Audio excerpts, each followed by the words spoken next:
दोस्तों, कहानी की शुरुआत एक लड़की को दिखाते हुए होती है जिसे किसी ने मार कर बेहोश कर दिया था। यह लड़की यहाँ पर एक रहस्य से पर्दा उठाने के लिए आई थी। यह रहस्य एक बहुत बड़े महल का था। इस महल के बारे में लोगों का कहना था कि इस महल में आदमी आता तो अपनी मर्जी से है, पर कभी भी लौट कर वापस नहीं जाता। और इसी के साथ यह कहानी स्टार्ट होता है और हम अमृता नाम के एक जर्नलिस्ट को देखते हैं जिसके पिता कालिदास एक आर्कोलॉजिस्ट थे। लोगों का मानना था कि उसके पिता को बहुत बड़ा खजाना मिला और वह देश छोड़कर भाग गए। सच्चाई जाने बिना पत्रकार और आर्कोलॉजिस्ट विभाग के ऑफिसर सब लोग यही मान रहे थे कि उसका पिता एक देशद्रोही है, एक भगोड़ा है। पर अमृता अपने पिता को देशद्रोही या फिर भगोड़ा नहीं मानती। लोग अमृता के पिता के बारे में जो कह रहे थे, यह जानने के बाद उसकी माँ की तबीयत बहुत ही ज़्यादा खराब हो जाती है। इसीलिए अमृता ने अपनी माँ को अस्पताल में भर्ती करवा दिया था। सब लोगों के मानने के बाद भी कि उसके पिता को बहुत बड़ा खजाना मिला और वह देश छोड़कर भाग गए, अमृता इस बात पर विश्वास नहीं करती कि उसके पिता एक देशद्रोही या फिर भगोड़ा हो सकते हैं, क्योंकि वह अपने पिता को बहुत ही अच्छे से जानती थी। और इस बात को साबित करने के लिए अमृता आर्कोलॉजिस्ट विभाग के बहुत सारे ऑफिसर से मिलती है और उनसे पूछताछ करती है अपने पिता के बारे में। तब जाकर अमृता को पता चलता है कि उसके पिता मरने से पहले एक बहुत बड़े महल यानी कि मैंसन में गए थे, जहां पर लोगों का मानना है कि उस महल में आदमी जाता तो अपनी मर्जी से है, पर कभी भी लौट कर वापस नहीं आता। यह जानने के बाद अमृता पुलिस स्टेशन में कंप्लेन लिखाती है ताकि पुलिस वाले उस महल में जाकर उसके पिता को ढूंढ कर ला सके। पर पुलिस वाले अमृता का रिपोर्ट नहीं लिखते और बोलते हैं कि अगर हम उस महल में गए तो कल हमारे बच्चे पुलिस स्टेशन में आकर हमारी गुमशुदगी का रिपोर्ट लिखवाएंगे। यह सुनने के बाद अमृता खुद अपने पिता को ढूंढने के लिए उस महल में जाती है ताकि वो अपने पिता के बारे में कुछ पता लगा सके, जिससे साबित हो कि उसके पिता देशद्रोही या फिर भगोड़ा नहीं है। अमृता जब उस महल के पास जाती है तो उसे वहाँ पर एक आदमी मिलता है, रमेश राव, जो कि इस महल का सिक्योरिटी गार्ड होता है। उसे इस महल की देखभाल करने के लिए नहीं, बल्कि लोगों को इस महल के अंदर जाने से रोकने के लिए रखा गया था, ताकि लोगों की जान बचाई जा सके। क्योंकि लोगों का कहना था कि आदमी इस महल में जाता तो अपनी मर्जी से है, पर कभी भी लौट कर वापस नहीं आता। और यही बात सिक्योरिटी गार्ड अमृता को भी बताता है, और अमृता को इन सब बातों पर विश्वास नहीं होता। तो सिक्योरिटी गार्ड अमृता को एक राइटर की कहानी सुनाता है, जो कि इसी मैंसन के कमरा नंबर 505 में रहने के लिए आया था। उस लेखक का नाम चतुर्वेदी होता है। चतुर्वेदी यहाँ पर एक हॉरर कहानी लिखने के लिए आया था, पर इस घर में उसके साथ बहुत से ऐसे एक्सीडेंट होते हैं जो कि आम नहीं था। जैसे टाइपराइटर में अचानक टाइप होने लगना, टाइपराइटर का गायब हो जाना, उसके अपार्टमेंट में बच्चों के दौड़ने की आवाज़ आना। इतना होने के बावजूद चतुर्वेदी को लग रहा था कि उसने दारू ज़्यादा पी ली है, इसीलिए उसे ऐसा लग रहा है, पर ऐसा नहीं था। तभी अचानक उसका टाइपराइटर नीचे गिरता है और उसमें लिखा हुआ आता है कि आज रात उसकी आखिरी रात है। तभी चतुर्वेदी बच्चों को दौड़ते हुए देखता है और उनकी आवाज़ सुनकर कमरा नंबर 402 में जाता है, जहाँ पर बच्चे रहते थे। पर उस घर का दरवाज़ा कोई भी नहीं खोलता। तभी दूसरे अपार्टमेंट से एक औरत बाहर निकलती है, जो कि उसे चिल्लाने से मना करती है। वह औरत प्रेग्नेंट थी। यह देखकर चतुर्वेदी मन में सोचता है कि एक और शैतान इस दुनिया में आने के लिए तैयार हो रहा है। तभी कमरा नंबर 402 के बाहर चतुर्वेदी बच्चों का बहुत सारा जूता देखता है और उन्हें सबक सिखाने के लिए चतुर्वेदी वह सारा जूता पॉलीथीन में भर कर बाहर फेंक देता है। और जब चतुर्वेदी अपने घर के अंदर आता है तो जूतों से भरा पॉलीथीन का बैग उसके घर के अंदर होता है। यह देखकर चतुर्वेदी बहुत ही डर जाता है। तभी अचानक बहुत सारे बच्चे चतुर्वेदी को घेर लेते हैं और पीछे से एक लड़की, जो कि हवा में होती है, वो नीचे उतरती है। चतुर्वेदी जैसे ही उस लड़की को देखता है तो उसके चिल्लाने की आवाज़ आती है। वो सिक्योरिटी गार्ड बोलता है कि इस घटना के बाद हम में से किसी ने भी चतुर्वेदी को नहीं देखा। और जब मैं चतुर्वेदी के बारे में पता करने के लिए गया तो मैंने उसके अपार्टमेंट में बच्चों के जूतों के बीच उसका चप्पल देखा। अमृता उसकी पूरी कहानी सुनती है और उसे कहती है कि चतुर्वेदी को छोटे बच्चे बिल्कुल भी पसंद नहीं थे और शायद इसीलिए चतुर्वेदी कहीं और चला गया होगा। इस कहानी से बिल्कुल भी साबित नहीं होता कि उस घर में किसी तरह का कोई आत्मा है जिसने चतुर्वेदी को जान से मार दिया। यह सुनने के बाद सिक्योरिटी गार्ड रमेश राव अमृता को बोलता है कि जब तक कोई घटना किसी आदमी के साथ बीतती नहीं है, तब तक उस आदमी को उस घटना पर विश्वास नहीं होता। रात होने वाली थी, इसीलिए सिक्योरिटी गार्ड अमृता को कल फिर से आने को कहता है और बोलता है कि उसका रात में यहाँ पर रुकना ठीक नहीं होगा। जिसके बाद अमृता अपने घर चली जाती है। अगले दिन हम अमृता को देखते हैं अपने बेड में लेटे हुए, तभी अमृता को उस अपार्टमेंट के बच्चों का जूता दिखाई देता है अपने बेड के नीचे, जिसकी कहानी उस सिक्योरिटी गार्ड ने अमृता को सुनाई थी। तभी अचानक अमृता के सामने उसी बच्चे की आत्मा आती है, जिसे देखकर अमृता बहुत ही डर जाती है। तभी अचानक उसकी नींद खुलती है और हमें पता चलता है कि यह अमृता का सपना था। इसके बाद वह फिर से उसी सिक्योरिटी गार्ड के पास जाती है, तो वह सिक्योरिटी गार्ड अमृता को कमरा नंबर 203 की कहानी सुनाता है, जिसमें सपना नाम की एक लड़की रहती थी, जिसका अफेयर था एक शादीशुदा आदमी के साथ। वह आदमी सपना के घर में आता है और उसे बताता है कि उसकी पत्नी को उन दोनों के अफेयर के बारे में पता चल गया। सपना इस बात से खुश थी। सपना अपने बॉयफ्रेंड को कहती है कि वह अपनी पत्नी को तलाक दे दे, पर उसका बॉयफ्रेंड बोलता है कि यह इतना आसान नहीं होगा। तो सपना अपने बॉयफ्रेंड को बोलती है कि वो अपनी पत्नी को जान से मार दे, पर उसका बॉयफ्रेंड इस बात के लिए भी तैयार नहीं होता और कहता है कि वह आज रात यहीं पर रुकना चाहेगा। सपना कहती है कि यह उसी का घर है और वह जब तक चाहे यहाँ पर रुक सकता है। अगले दिन हम सपना और उसके बॉयफ्रेंड को देखते हैं सोए हुए। तभी सपना की नींद खुलती है और उसे महसूस होता है कि इस घर में उसके अलावा कोई और भी है, और उसे आवाज़ भी सुनाई दे रही थी। यह चीज़ सपना के साथ पहले भी बहुत बार हो चुका था, इसीलिए सपना इस चीज़ को बीमारी मानते हुए इसके लिए दवाई खाती थी। अगले दिन जब सपना अपने मेडिकल शॉप में जाती है, तो वहाँ पर सपना की मुलाकात दो पुलिस वाले से होती है, जो कि उसके बॉयफ्रेंड के फ़ोटो को सपना को दिखाकर उससे उसके बारे में पूछताछ करते हैं और कहते हैं कि इस आदमी ने अपनी पत्नी और अपने बच्चे को मार कर कहीं भाग गया है। यह जानने के बाद सपना को लगता है कि कल उसने अपने बॉयफ्रेंड को कहा था कि वो अपनी पत्नी को जान से मार दे, और उसके बॉयफ्रेंड ने उसकी बात सुनकर अपनी पत्नी को जान से मार दिया। इसीलिए सपना घर आकर अपना सामान पैक करने लगती है, ताकि वो अपने बॉयफ्रेंड के साथ कहीं जाकर अपनी ज़िंदगी जी सके। तभी उसके घर का डोरबेल बजता है, और जब सपना दरवाज़ा खोलती है तो बाहर उसका बॉयफ्रेंड होता है। यह देखकर सपना बहुत ही डर जाती है, क्योंकि उसका बॉयफ्रेंड घर के अंदर था। तभी सपना के साथ अजीब अजीब चीज़ें होती है। उसके बॉयफ्रेंड का चेहरा बहुत ही डरावना होने लगता है, और यह चीज़ देखकर सपना बहुत ही डर जाती है। अगले दिन हम सपना को देखते हैं, जिसकी मौत हो गई थी। पूरी कहानी सुनाने के बाद वह सिक्योरिटी गार्ड अमृता को बताता है कि सपना ने अपनी माँ को बताया था कि वह अपने बॉयफ्रेंड के साथ है, और सपना के मरने के एक दिन पहले उसके बॉयफ्रेंड ने अपनी पत्नी और अपने बच्चे को जान से मार दिया था और नदी में कूदकर सुसाइड कर लिया था। तो सपना ने किसे देखा, यानी कि उसके बॉयफ्रेंड का आत्मा सपना से मिलने के लिए आया था, और उसी ने सपना को जान से मार दिया। पर अमृता को इन सब बातों पर विश्वास नहीं होता कि कोई भूत आकर किसी को मार सकता है। इसलिए अमृता कहती है कि सपना को किसी भूत ने नहीं, बल्कि उसके डर ने और उसकी बीमारी ने सपना को जान से मार दिया, जिसकी दवाई सपना खाती थी। दरअसल अमृता का कहना था कि सपना ने अपने बॉयफ्रेंड को उसकी पत्नी और उसके बच्चे को जान से मारने के लिए कहा था, और इसी गिल्ट और इसी डर की वजह से कि पुलिस उसे पकड़ने के लिए कभी भी यहाँ पर आ सकती है, अमृता को भ्रम होने लगा कि उसका बॉयफ्रेंड उसके साथ है, और इसी डर के चलते उसने खुद की जान ले ली। अमृता की बात सुनकर वह सिक्योरिटी गार्ड भी आश्चर्य हो जाता है, क्योंकि अमृता उसके हर एक कहानी का तर्क के साथ जवाब दे रही थी, जिसे नकार पाना उस सिक्योरिटी गार्ड के लिए भी नामुमकिन था। रात होने वाला था, इसीलिए अमृता अपने घर चली जाती है।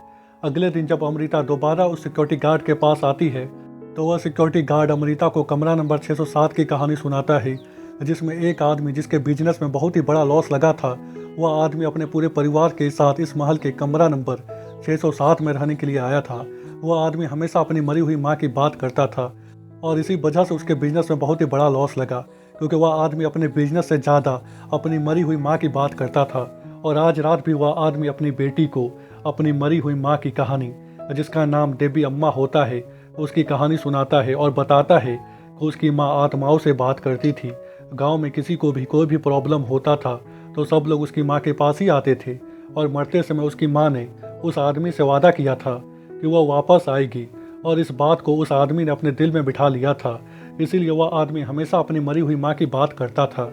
उसकी बेटी अपनी दादी माँ की तरह अपने पिता को भी आत्माओं से बात करने को कहती है, अपनी दादी माँ से बात करने को कहती है। अगले दिन जब उसकी पत्नी अपने काम पर चली जाती है, तो उसका पति जादू टोना करके अपनी माँ से बात करने की कोशिश करता है। इसमें उसका पूरा परिवार उसका साथ देता है, और उसकी माँ आती भी है, जिसे देखकर वह आदमी और उसका पूरा परिवार बहुत ही खुश हो जाता है। रात में जब उसकी पत्नी घर आती है, तो वह देखती है कि उसका पति अजीब तरह से व्यवहार कर रहा है, और जब वो अपने पति के पास जाती है तो उसका पति बोलता है कि माँ आ गई। यह सुनकर उसकी पत्नी बहुत ही डर जाती है और बोलती है कि माँ कहाँ है। जिसके बाद उसका पति अपनी पत्नी को कमरे में लेकर जाता है। वहाँ पर उसकी बेटी अब्बू बिल्कुल अपनी दादी माँ की तरह तैयार होकर बैठी हुई थी और उसी की तरह व्यवहार कर रही थी, उसी की तरह बात कर रही थी। उसकी बेटी यानी कि देवी अम्मा अपनी बहू राधिका को कहती है कि तुम कब तक इस घर का बोझ उठाओगी, तुम सब लोग मेरे साथ चलो, वहाँ पर तुम्हें कोई भी तकलीफ नहीं होगा। यह सुनने के बाद उसकी पत्नी राधिका अपनी बेटी की तरफ बढ़ती है। अगले दिन जब उसके घर में काम करने वाली बाई आती है तो वह देखती है कि पूरे परिवार ने आत्महत्या कर लिया। सिक्योरिटी गार्ड अमृता को एक डायरी दिखाता है और बताता है कि उस आदमी के घर से हमें बस एक डायरी ही मिला। पूरी कहानी सुनने के बाद अमृता कहती है कि उसकी बेटी अब्बू अपने पिता द्वारा सुनाए गए कहानियों को, जिसमें उसकी दादी माँ आत्माओं से बात करती थी, यह कहानी बार बार उसके पिता द्वारा सुनाए जाने के कारण उसकी बेटी यानी कि अब्बू इसे सच मानने लगी। और जब उसके पिता ने अपनी माँ से बात करने की कोशिश की तो अब्बू अपनी दादी माँ की तरह व्यवहार करने लगी, उसकी तरह बात करने लगी और अंत में पूरे परिवार ने आत्महत्या कर लिया, क्योंकि उसके परिवार में राधिका को छोड़कर सब लोग देवी अम्मा को वापस लाना चाहते थे। इसीलिए सब लोगों ने मान लिया था कि अब्बू के अंदर देवी अम्मा की आत्मा आ गई है और इसीलिए सब लोगों ने अब्बू की बात सुनकर आत्महत्या कर ली। और जहाँ तक बात रही राधिका की, तो जब उसने अपनी बेटी को अपनी सासू माँ के कपड़ों में देखा तो उसे भी लगा कि उसकी बेटी के अंदर उसकी सासू माँ की आत्मा आ गई है और इसीलिए राधिका ने भी अपने पूरे परिवार के साथ आत्महत्या कर लिया। अमृता जब घर जाती है तो उसका वॉचमैन उसे कुछ बताता है और सीसीटीवी कैमरा की तरफ इशारा करता है, जिसके बाद अमृता सीसीटीवी कैमरा का रिकॉर्डिंग देखती है। और बाद में जब अमृता अपने पिता के कमरे में आती है तो देखती है कि उसके पिता का रूम पूरी तरह से बिखरा पड़ा हुआ है। तभी अमृता को अपने पिता के कमरे में एक डायरी मिलता है। इसके बाद हम अमृता के पिता को देखते हैं एक आर्कोलॉजिस्ट साइड में, जहाँ पर काम चल रहा था। वहाँ पर खुदाई के समय अमृता के पिता को अल्मुनियम का एक बहुत ही पुराना बॉक्स मिलता है जिसके अंदर एक मैप होता है। वहाँ पर अमृता के पिता के साथ आर्कोलॉजिस्ट विभाग का एक ऑफिसर भी होता है, सत्यप्रकाश, जिसके पास अमृता अपने पिता के बारे में पूछताछ करने के लिए गई थी। अमृता को अपने पिता के डायरी में उस मेंशन के कमरा नंबर 24 के बारे में भी जिक्र मिलता है। इसीलिए अमृता अगले दिन सिक्योरिटी गार्ड के पास ना जाकर उस महल के अंदर जाती है, कमरा नंबर 24 के पास। उस कमरे में ताला लगा हुआ था। अमृता उस ताले को तोड़ने की कोशिश करती है। तभी अमृता को महसूस होता है कि वहाँ पर उसके अलावा कोई और भी है। अमृता को पायल की आवाज़ सुनाई दे रही थी, पर अमृता इस बात को इग्नोर करते हुए उस ताले को तोड़ने की कोशिश करती है। और जब ताला नहीं टूटता तो अमृता उस सिक्योरिटी गार्ड रमेश राव के पास जाती है। इसके बाद वह सिक्योरिटी गार्ड अमृता को फिर से एक और कहानी सुनाता है। दोस्तों, मैं आपको बता दूं कि मैं एक कहानी को स्किप कर रहा हूं ताकि यह वीडियो ज़्यादा लंबा ना हो। कहानी कमरा नंबर 307 की है, जिसमें लिली नाम का एक साइको किलर रहता था, जो कि लड़कियों को मारकर उसका मीट खाता था और उसे बेचता भी था। एक दिन लिली रजिया नाम की प्रोस्टिट्यूट को अपने साथ अपने घर लाता है, उसे जान से मारने के लिए। यह बात रजिया को पता नहीं थी। रजिया को लिली के घर में बहुत सारा मार्क्स दीवार में लटका हुआ दिखाई देता है। लिली उसे बताता है कि वह मार्क्स बनाता है और यह सब उसका खुद का कलेक्शन है। रजिया को उसमें से एक मार्क्स, जिसका नाम जेसी होता है, वह मार्क्स बहुत ही पसंद आता है। रजिया लिली को उसके लिए भी एक मार्क्स बनाने को कहती है। बाद में जब ये लोग इंटीमेट होने वाले होते हैं तभी रजिया को जेसी की आत्मा दिखाई देती है और बाद में लिली को भी जेसी की आत्मा दिखाई देने लगती है। जेसी की आत्मा लिली को जान से मार देती है। यह कहानी बताते हुए सिक्योरिटी गार्ड अमृता को यह भी बताता है कि इस घटना के बाद रजिया पागल हो गई और वह अभी मेंटल हॉस्पिटल में है, उसका इलाज चल रहा है। पूरी कहानी सुनने के बाद अमृता वहां से उठकर चली जाती है। सिक्योरिटी गार्ड को लगता है कि अब अमृता यहाँ पर कभी भी वापस नहीं आएगी, पर ऐसा नहीं होता। अमृता यहाँ से जाने के बाद रजिया के बारे में रिसर्च करती है कि वह किस पागल खाने में थी, अभी वह कहाँ है और उस आदमी की मौत कैसे हुई थी। रजिया के बारे में पूरा रिसर्च करने के बाद अमृता दोबारा उस सिक्योरिटी गार्ड के पास जाती है और बोलती है कि आपने मुझे जो कहानी सुनाया था उसका जवाब मुझे मिल गया है। और अब पहली बार अमृता उस सिक्योरिटी गार्ड रमेश राव को उसके द्वारा सुनाई गई कहानी की पूरी सच्चाई बताती है और कहती है कि रजिया की एक बहन थी सुल्ताना, जिसे लिली अपने साथ ले गया था। लिली को यह बात पता नहीं थी कि सुल्ताना की एक बहन है। रजिया, जिसने सुल्ताना को लिली के साथ जाते हुए देखा था, और जब उसकी बहन बहुत दिनों तक घर नहीं आती तो रजिया पुलिस कंप्लेन करती है, अपनी बहन को ढूंढने की कोशिश करती है। अगली बार जब लिली प्रोस्टिट्यूट लड़कियों को अपने साथ ले जाने के लिए आता है तो रजिया लिली को पहचान लेती है और उसके साथ जाती है ताकि वो अपने बहन के बारे में पता कर सके। कि लिली के घर में पहुंचने के बाद रजिया सुल्ताना का मास्क देखती है जिसका नाम लिली ने जेसी रखा था। इस मास्क को देखने के बाद रजिया समझ जाती है कि उसकी बहन सुल्ताना को लिली ने जान से मार दिया है। और बाद में जब रजिया छुपते हुए घर की तलाशी लेती है तो उसे वहाँ पर एक बहुत बड़ा फ्रीजर मिलता है जिसके अंदर बहुत सारी लड़कियों का डेड बॉडी रखा हुआ था। उसी में रजिया का हाथ भी होता है जिसमें उसकी बहन सुल्ताना ने अपनी बहन रजिया का नाम लिखवाया था। रजिया के बर्थडे में सुल्ताना का हाथ देखने के बाद रजिया को विश्वास हो जाता है कि लिली ने उसकी बहन सुल्ताना को जान से मार दिया है। रजिया को पता था कि वह अकेले लिली को मार नहीं सकती, इसीलिए रजिया ने वहाँ पर जेसी की भूत को देखने की बात कही। और बाद में जैसे ही रजिया को मौका मिला रजिया लिली को जान से मार देती है और बाहर के लोगों को यह कहानी बताती है कि जेसी की आत्मा ने लिली को जान से मार दिया ताकि पुलिस को उसके ऊपर शक ना हो। इसीलिए रजिया पागल बनने की एक्टिंग करती है। सिक्योरिटी गार्ड अमृता से पूछता है कि तुम्हें यह बात किसने बताई। अमृता उस सिक्योरिटी गार्ड को बताती है कि रजिया ने। सिक्योरिटी गार्ड अमृता की बहुत ही तारीफ करता है और बोलता है कि अब मेरे पास तुम्हें सुनाने के लिए कोई भी कहानी नहीं है। अमृता बोलती है कि अभी एक और कहानी है, कमरा नंबर 24 का। कमरा नंबर 24 का नाम सुनने के बाद वह सिक्योरिटी गार्ड बहुत ही डर जाता है। वह सिक्योरिटी गार्ड कमरा नंबर 24 का कहानी अमृता को नहीं बताता और कहता है कि पता नहीं कि मैं तुम्हारे इस साहस को क्या कहूँ, पर तुम्हारा उस कमरे में जाना ठीक नहीं होगा। पर अमृता उस सिक्योरिटी गार्ड की बात नहीं मानती, तो वह सिक्योरिटी गार्ड अमृता को कमरा नंबर 24 का चाबी देता है। जिसके बाद अमृता उस कमरे के पास जाती है और उसका ताला खोलकर अंदर घुस जाती है। वह कमरा पूरी तरह से खंडर बन चुका था। अमृता को वहाँ पर पायल की आवाज़ सुनाई दे रही थी और उसे ऐसा महसूस हो रहा था कि यहाँ पर उसके अलावा कोई और भी है।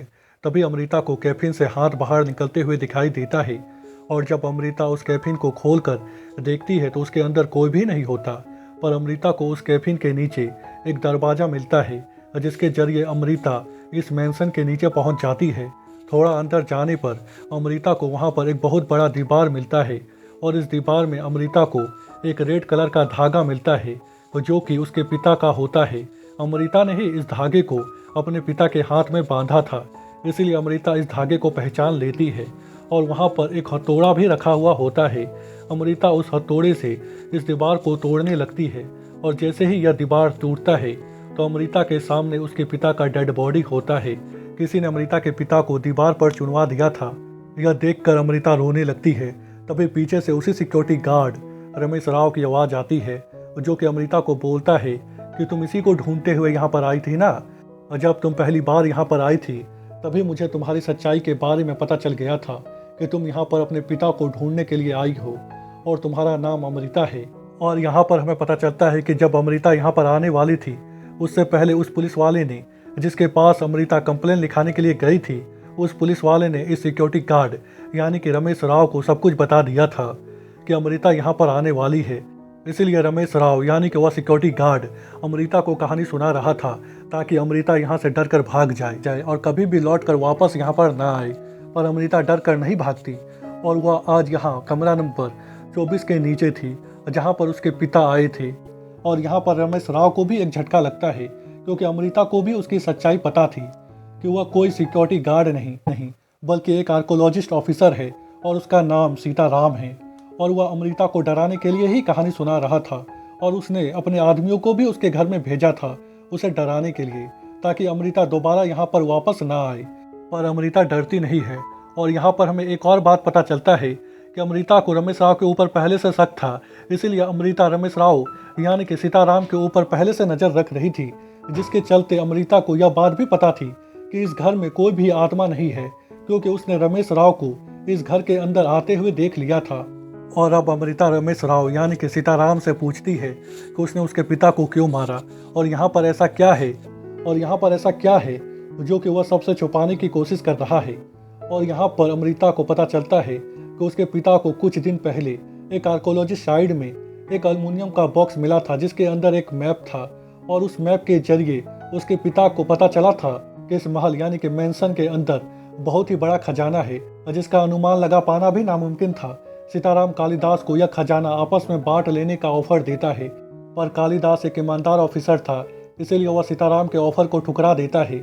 जिसके बाद सीताराम, सत्यप्रकाश और वह पुलिस वाला जिसके पास अमृता कंप्लेन लिखाने के लिए गई थी, वह तीनों मिलकर कालिदास को जान से मार देते हैं और कालिदास को दीवार के अंदर चुनवा देते हैं। यह बताने के बाद वहाँ पर वह पुलिस वाला और वह आर्कोलॉजिस्ट ऑफिसर सत्यप्रकाश भी वहाँ पर आ जाते हैं और फिर ये तीनों मिलकर अमृता को बहुत ही मारते हैं और उसे मारकर बेहोश कर देते हैं। और यही सीन हमने मूवी की शुरुआत में देखा था। और जब ये लोग अमृता को जान से मारने वाले होते हैं तभी वहाँ पर कालिदास की आत्मा आती है और कहती है कि पहले तुम लोगों ने मुझे मारा और अब तुम लोग मेरी बेटी को मारना चाहते हो। यह कहकर कालिदास अपनी बेटी के शरीर के अंदर घुस जाता है। सीताराम, सत्यप्रकाश और उस पुलिस वाले को जान से मार देता है और बाद में कालिदास अमृता के शरीर में ही अपनी पत्नी से जाकर मिलता है और उसके सामने आता है और पूरी सच्चाई बताने के बाद गायब हो जाता है, जिसकी वजह से उसकी पत्नी भी ठीक हो जाती है। और अब पूरी दुनिया को कालिदास की सच्चाई पता चल गई थी कि कालिदास एक देशद्रोही या फिर भगोड़ा नहीं है, बल्कि कालिदास एक बहुत ही ईमानदार आदमी है जिसने देश के खजाने को बचाने के लिए अपनी जान दे दी। अमृता को इतना बड़ा खजाना दुनिया के सामने लाने के लिए और सीताराम से बचाने के लिए आर्कोलॉजिस्ट विभाग का हेड बना दिया जाता है। अमृता जब पहली बार उस मेंशन में जाती है अपने आर्कोलॉजिस्ट साथियों के साथ उस मेंशन में खुदाई करवाने के लिए, तभी उसके सामने एक आदमी आता है और जो कि उसके सामने गीता के कुछ श्लोक पढ़ता है और बोलता है कि यह पूरी दुनिया नारायण ने बनाया है और नारायण द्वारा बनाया गया धर्म ही बचेगा। पर अमृता उस आदमी के बातों पर ज़्यादा ध्यान नहीं देती और उस मेंशन के अंदर चली जाती है जहाँ पर खुदाई चल रहा था। वहाँ पर अमृता को एक सोने का सिक्का मिलता है जिसमें सांप का चित्र बना हुआ होता है। अमृता जैसे ही सिक्के को उठाती है, अपने आर्कोलॉजिस्ट साथियों को दिखाती है, तो उसमें से एक आर्कोलॉजिस्ट ऑफिसर अमृता को वह सिक्का फेंकने को कहता है। और जब अमृता वह सिक्का फेंकने वाली होती है, उससे पहले ही वहाँ पर कोई आता है और अमृता को अपने साथ ले जाता है। यह देखकर सब लोग बहुत ही डर जाते हैं। तभी वहाँ की ज़मीन अचानक धंसने लगती है और इसी के साथ यह मूवी यहीं पर ख़त्म हो जाती है। दोस्तों, अगर आपको वीडियो पसंद आए तो आप हमारे चैनल को सब्सक्राइब कर लें, इस वीडियो को लाइक कर लें और इस वीडियो को ज़्यादा से ज़्यादा शेयर करना बिल्कुल ना भूलें। थैंक यू, धन्यवाद।